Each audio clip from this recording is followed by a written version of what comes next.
हरतालिका तीज के दिन फुलेरे का दर्शन करें। फुलेरा किस तरह से बनाया जाता है, इसी पत्ती लगाना चाहिए, कैसा फूल, हमको ये प्रश्न कल यहाँ से जाने के बाद आ चुका था सीहोर के ऑफिस में। और उसके बाद हमने पंडितों को कहा था कि एक फुलेरा तैयार कर कर रखें और उस फुलेरे का दर्शन सभी को लाइव कराएं, जिससे घर पर या मंदिर में आप शिव जी की जब आराधना करें तो उसके ऊपर फुलेरा बंधा होना चाहिए। जैसे ये शिवलिंग आपने बनाया बालू रेत का, मिट्टी का, जो शिवलिंग का निर्माण करा है, उस शिवलिंग का निर्माण करने के बाद में आपके मध्य में जब आप शिवलिंग बनाते हो घर के अंदर हॉल में या मंदिर में, तो ऊपर कोई कुंडी वगैरह लगी हो, पंखा लगा हो, उस पे से रस्सी बांध कर लेकर आकर इस फुलेरे को इस तरह से शिव जी के ऊपर लटकाया जाता है। इसको फुलेरा कहते हैं। ये भगवान शंकर का अखंड सौभाग्य देने का फुलेरा होता है, जिसको माता पार्वती जी, उमा, कात्यायनी देवियों ने इसका स्मरण किया। एक गोल होता है, गोल, चौकोर, तिरछा, जिस तरह से भी बनाना हो, पर शिव जी के ऊपर नीचे शंकर भगवान होते हैं। ये थोड़ा ऊंचा, जिससे पूजन भी आराम से हो जाए, इसको ऊंचाई की ओर लगाया जाता है, जिससे भगवान, जैसे अपन जलाधारी लगाते हैं, उसी तरह से इस फुलेरे को लगाया जाता है। तो इस फुलेरे में कहीं ना कहीं पत्तियों को भी लगाना चाहिए। माला के साथ में कोई आम की पत्ती हुई, अशोक की पत्तियां हुई, उसका भी स्मरण इसमें आता है महाराज, उसका भी स्मरण। जैसे भगवान देवाधिदेव महादेव का शिवलिंग का जब दर्शन हो गए सबको फुलेरा का, अरे जम के तो बोलो, हो गए ना। और जितने लोग आस्था पर सुन रहे हैं, जितने लोग फेसबुक यूट्यूब पर सुन रहे हैं, अगर आपके स्मरण में फुलेरा नहीं हो तो उसका दर्शन अवश्य करिएगा। शिव मंदिर में अगर जलाधारी भी लगी हुई है तो जलाधारी से फूल बांधकर नीचे की ओर लटकाना चाहिए, पर लटकाना चाहिए, फुलेरा बनाना चाहिए।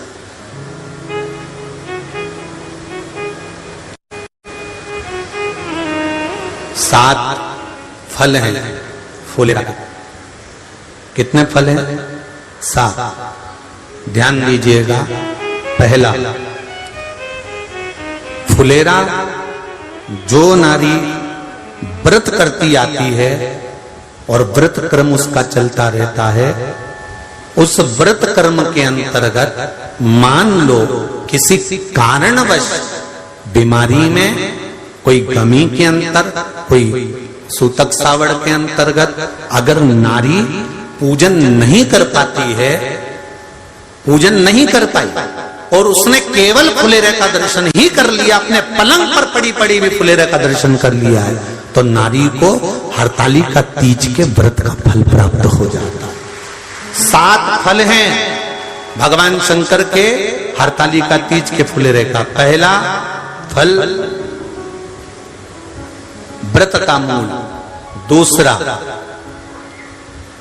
यदि कोई नारी आई और उसके संतान नहीं, 10 साल, 8 साल, 5 साल, 6 साल, 7 साल, 12 साल, 15 साल हो गए, उस फुलेरे का मात्र स्मरण कर कर एक पुष्प भी उसने अगर हल्दी कुंकू का लगाकर उस फुलेरे का टच कर कर भगवान शिव के पावन चरणों में रख दिया है और विनती कर कर गई है, तो अगला फुलेरा वो खुद बनवाती है, उसकी गोदी में संतान आ ही जाता है। अगला फुलेरा वो खुद बनवाएगी, के जाएगी, जी अगली बार फुलेरा मेरी तरफ से बनवा देना, मंदिर में फुलेरा मेरी तरफ से लगवाना, अगली बार जब तुम पूजन करो तो फुलेरा मेरी तरफ से बनवाना। ये फुलेरे का मार्ग। तीसरा,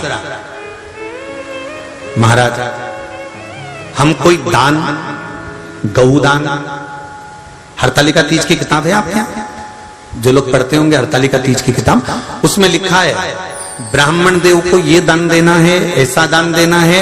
अब कोई गरीब है, कोई साधारण है, नहीं है किसी की कैपेसिटी, नहीं दे सकता, तो क्या होता है? तो कहा हम गौदान नहीं कर पाते, हम स्वर्ण दान नहीं कर पाते, हम वस्त्र दान नहीं कर पाते, हम मुद्रा दान नहीं कर पाते, हम अन्न दान नहीं कर पाते, हम ये सारे दान अगर नहीं भी कर पाते हैं तो शिव महापुराण की कथा कहती है तीसरा फल फुलेरे का है कि मात्र फुलेरे का दर्शन स्पर्श कर लेने से सारे दानों का पुण्य फल प्राप्त हो जाता है। यह तीसरा फल फुलेरे। अब हरतालिका तीज का फुलेरे का चौथा महत्व है महाराज। चतुर्थ महत्व हरतालिका तीज के फुलेरे का है जो कुंवारी कन्या हरतालिका व्रत करती है, पहली बार जो हरतालिका तीज का व्रत करती हैं या हरतालिका तीज का उद्यापन कर देती हैं या किसी कारणवश शरीर ऐसा नहीं रहा कि बिना पानी के नहीं रह सकती, तो 2 बूंद अगर उन्होंने पानी भी पी लिया है या कोई कारणवश एक कुछ गलती हो भी गई है तो मात्र फुलेरे का दर्शन कर लेने से वो गलती शंकर स्वीकार कर उसको क्षमा कर देते हैं। ये चतुर्थ भाव के अंतर।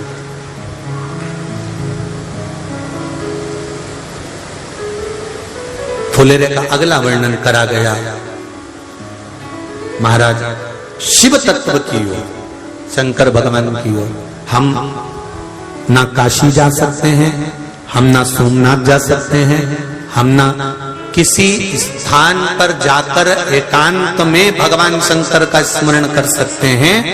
मान लो हमें एकांत में बैठकर शिव की भक्ति करना है, किसी मंदिर में किसी देवालय में जाकर भक्ति करना है, तो फुलेरे का मात्र दर्शन करने से, पूजन स्मरण करने से उस भक्ति का फल भी हमारे खाते में आ जाता है। और फिर अगला आखिरी का जो वर्णन किया गया है वो कहा गया कि पार्वती मैया गुफा में जाकर भगवान का भजन करती थी, शिव का स्मरण करती थी और फिर अपनी सहेलियों के साथ बैठकर शंकर का स्मरण करा, जिसका फल पार्वती को मिला। तो कहा हम ना किसी गुफा में प्रवेश कर सकते हैं, ना हम किसी गुफा में या जंगल में जा सकते हैं। इस फुलेरे के नीचे शंकर भगवान की जब अर्चना करते हैं, आराधना करते हैं, हरतालिका तीज के दिन फुलेरे के नीचे हम भगवान शिव की पूजन करते हैं, तो हमारा वन में किया गया भजन का फल ही हमको प्राप्त हो जाता है। ऐसे फुलेरे का हरतालिका तीज का पूजन व्रत कुंवारी कन्या कर सकती है, शादी होने के बाद भी नारी कर सकती है। अंतिम अवस्था तक प्राण छूटे तब तक हरतालिका तीज का व्रत नहीं छोड़ना चाहिए। एक व्रत हमेशा याद रखो, एक एकादशी और एक हरतालिका। हाँ इतना जरूर है, ज्यादा शरीर बेकार हो गया, बुढ़ापा आ गया, शरीर नहीं साथ दे रहा, तो कुछ फल खा लो, कुछ चाय दूध जूस आप लेकर कर लो। इतना भी नहीं बने, शरीर बहुत ही बेकार हो गया, तो आप एक समय फल का फलहार धारण कर लो, ठीक है। पर हरतालिका व्रत करने वाली माताएं भले उद्यापन कर दे तो उस व्रत को थोड़ा हल्का कर लो। उद्यापन करा मतलब तुमने व्रत को हल्का कर लिया, थोड़ा हल्का कर सकते। हरतालिका तीज का जो व्रत का उद्यापन करते हैं उसमें 5 चीज रखते हैं ना, 5 कपड़े स्त्री के, 5 कपड़े पुरुष के, 5 तरह का अनाज, 5 तरह का फलहार, 5 तरह का फल।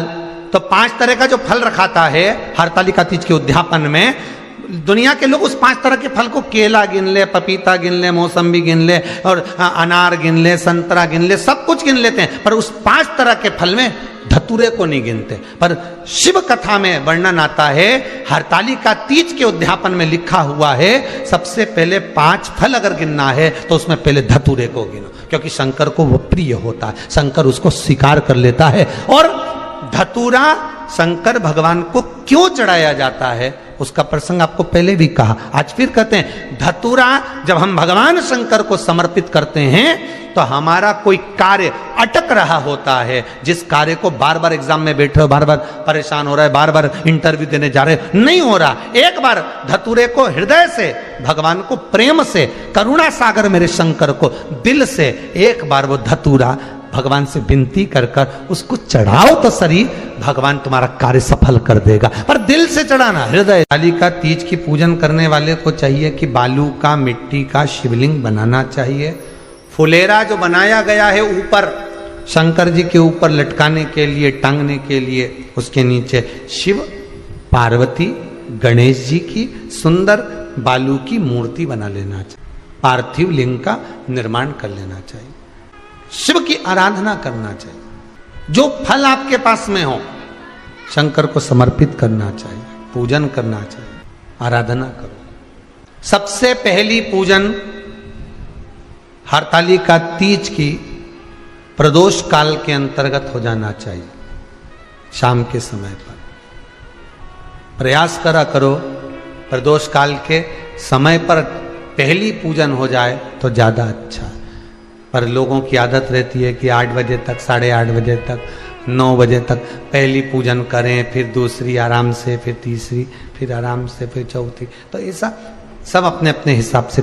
पर शास्त्र रीति कहती है कि प्रदोष का जो समय होता है, प्रदोष काल जो होता है, शाम का जो समय होता है, उस समय पर हरतालिका तीज की पहली पूजन हो, जिससे आपका स्मरण चित्त शंकर भगवान में उस घड़ी, उस पल, उस क्षण में आप शिव के हो जाएं और शंकर आपका हो जाए। हाँ, अगर किसी के आने में देरी हो, कोई आ नहीं पा रहा है, बहुत देरी हो रही हो, तो हरतालिका पूजन व्रत वर्णन करता है कि शिवलिंग का निर्माण, पार्वती जी की मूर्ति का निर्माण, गणेश जी का निर्माण और फुलेरा जो बनाया हुआ है, ये प्रदोष काल के पहले बंधकर तैयार हो जाना चाहिए। प्रदोष काल के अंतर्गत फुलेरा नहीं बनना, फुलेरा पहले बन जाना चाहिए।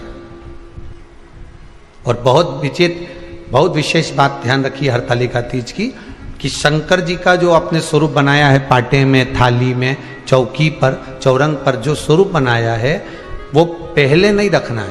पहले क्या बांधना है? फुलेरा। पहले फुलेरा बांधिए, उसके बाद उसके नीचे शंकर जी को रखिए। कई अब जो हरतालिका तीज का पूजन करते हैं, ये तो उनके लिए हो गया। अब दूसरे के लिए भी सुन ले।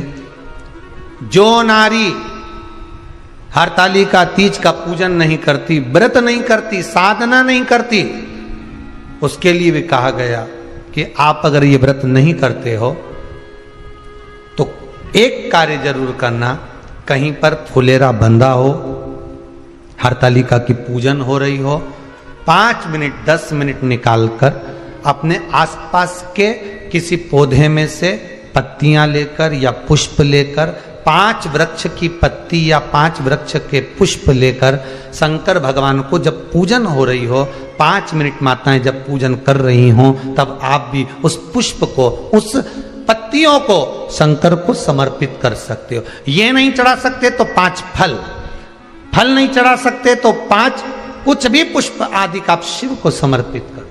पर क्यों चढ़ाया जाता है, किस लिए चढ़ाना चाहिए? तो कहा कन्या स्त्री अगर मान लो हरतालिका का व्रत नहीं करती, पूजन नहीं करती, आराधना नहीं करती, तो वो कन्या, वो नारी, वो स्त्री, वो पुरुष कार्य तो बहुत करेगा, दुकान भी 4 चलाएगा, व्यापार भी बढ़ाएगा, पर संपदा को जोड़ नहीं पाएगा। 1 रुपए कमाएगा, 1.25 रुपए खर्च वाला काम चलेगा। हस्त नक्षत्र में जो तृतीया पड़ती है, हस्त नक्षत्र के अंतर्गत जो तृतीया का महत्व कहा गया है, वो संपदा को बढ़ाती है, मनोकामना को पूर्ण करती है। इस नक्षत्र के अंतर्गत जो तृतीया आती है, वो मनोकामना को पूर्ण कर कर चली जाती है। इसलिए शिव की आराधना के लिए प्रथम माने। हस्त नक्षत्र में किया गया दान, हस्त नक्षत्र के अंतर्गत तृतीया के दिन किया गया पुण्य, हस्त नक्षत्र में तृतीया के दिन किया गया श्रृंगार, हस्त नक्षत्र में तृतीया के दिन करा गया अपना सुंदर सिंदूरा, भगवान का आनंद, 5 तरह के वस्त्र, 5 तरह के स्त्री के वस्त्र, पुरुष के वस्त्र, 5 तरह का फल, 5 तरह का अनाज, ब्राह्मण को बुलाकर ब्राह्मणी के साथ आप या तो ब्राह्मण से उद्यापन करवाएं या फिर आप स्वयं भी करते हैं, तो शिव को समर्पित करके ब्राह्मण और ब्राह्मणी को भोजन कराकर वो भाग प्रदान करें। यही हरतालिका तीज के उद्यापन का वर्णन आता है। सुंदर भाव से हरतालिका माता आप सभी की मनोकामना पूर्ण करे। हर हर महादेव।